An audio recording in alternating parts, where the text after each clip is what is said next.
अस्सलाम वालेकुम। आज की वीडियो है उर्दू ज़बान पढ़ने के फ़ायदे। ये वीडियो बहुत पहले बनाई गई थी, लेकिन आज फिर इसको आपके सामने पेश किया जा रहा है। तो क्या क्या फ़ायदे हैं उर्दू ज़बान पढ़ने के, आज की वीडियो में आपको बताया जाएगा। तो चलिए हम वीडियो शुरू करते हैं। सबसे पहले मैं बता दूं कि शाह जमा हक जो अनालको फ़्रांस के रहने वाले हैं, उन्होंने फ़्रांसीसी ज़बान में उर्दू ज़बान के फ़ायदे उन्वान पर एक मज़मून लिखा है, जिसका तर्जुमा किया है मोहम्मद रेहान ने, जो जामिया मिल्लिया इस्लामिया नई दिल्ली के मुतल्लिम हैं। मैंने इस मज़मून से इस्तिफ़ादा किया है। तो चलिए वीडियो में देखते हैं आखिर क्या फ़ायदे हैं उर्दू पढ़ने के। पहला फ़ायदा है, इस क्लासिकी ज़बान की मदद से जिसने 12वीं सदी के आसपास तरक्की करना शुरू की, आप 14वीं सदी और उसके बाद के शानदार अदबी ज़ख़ीरे तक रसाई हासिल कर सकते हैं। दूसरा फ़ायदा है, उर्दू ने अरबी, हिंदी, फ़ारसी, पंजाबी, तुर्की और संस्कृत से बहुत सारे अल्फाज लेकर अपने दामन को वसी किया। उर्दू सीखकर आप मज़कूरा बाला ज़बानों से भी कुछ हद तक वाक़फ़ियत बहम पहुँचा सकते हैं।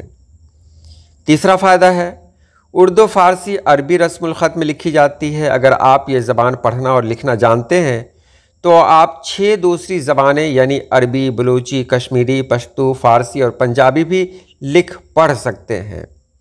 भले ही उसका मानी ना समझें, ये अलग बात है, लेकिन लिख और पढ़ सकते हैं आप। आगे देखें चौथा फ़ायदा क्या है। उर्दू दुनिया की 20 सबसे ज़्यादा बोली जाने वाली ज़बानों में से एक है। 160 मिलियन लोग इस ज़बान को दुनिया के 26 ममालिक Afghanistan, Bahrain, Bangladesh, Botswana, Canada, Fiji, Finland, Germany, Guyana, Hindustan, Malawi, Mauritius, Nepal, Norway, Oman, Pakistan, Qatar, Saudi Arab, जनूबी अफ्रीका, स्वीडन, थाईलैंड, नीदरलैंड, मुत्तहिदा अरब अमीरात, बरतानिया, अमेरिका और ज़िम्बाब्वे में बोलते हैं। अगर आप उर्दू सीखते हैं तो इसमें शाये होने वाले तकरीबन 4000 अखबारात और रसायल, 70 रेडियो स्टेशन और 74 टीवी चैनल तक आपकी रसाई मुमकिन हो सकती है। पाँचवा फ़ायदा देखें, उर्दू हिंदुस्तानी बर्रे सग़ीर की सबसे कम अहमियत दी जाने वाली अवामी राब्ते की ज़बान है। उर्दू पाकिस्तान में मुक़ीम 45% से ज़्यादा पंजाबी बोलने वाले लसानी और दीगर गुरूही तबक़ात की वाहिद राब्ते की ज़बान है। शुमाली हिंदुस्तान के पुलिस थाने में शिकायत दहिंदगान उर्दू का इस्तेमाल एक दफ्तरी ज़बान की हैसियत से कसरत से करते हैं।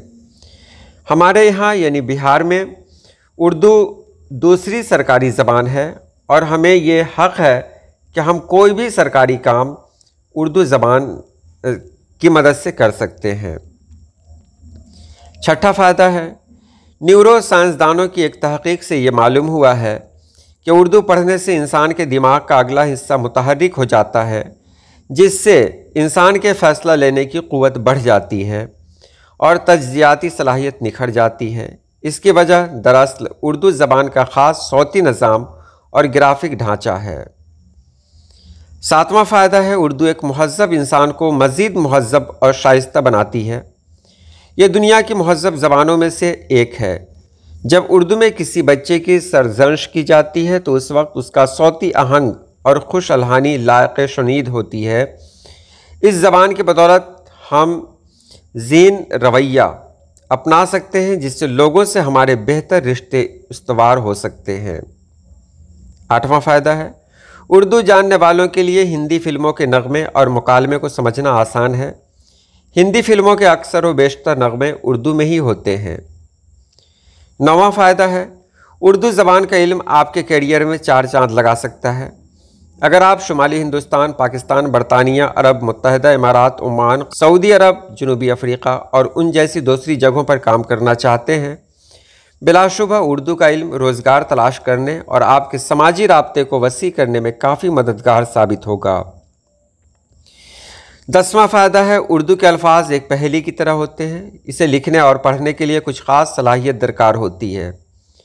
उर्दू के अल्फाज पढ़ने और लिखने से दिमागी कसरत होती है, जिससे ज़हन हमेशा मुतहर्रिक रहता है। 11वां फ़ायदा, उर्दू पढ़ने वाले दुनिया की अक्सर ज़बानों के हरूफ की अदायगी सही हिज्जे के साथ कर सकते हैं। ये बात किसी और ज़बान के पढ़ने वालों में नहीं है।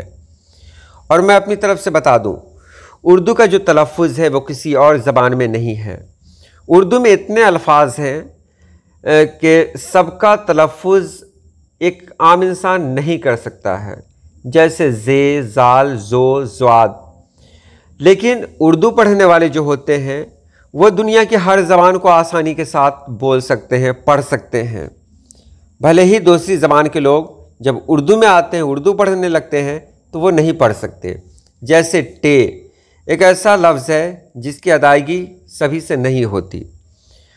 تو آج کے لیے اتنا ہی۔ اللہ پاک آپ سبھی لوگوں کو خوش رکھے، آباد رکھے۔ اللہ حافظ۔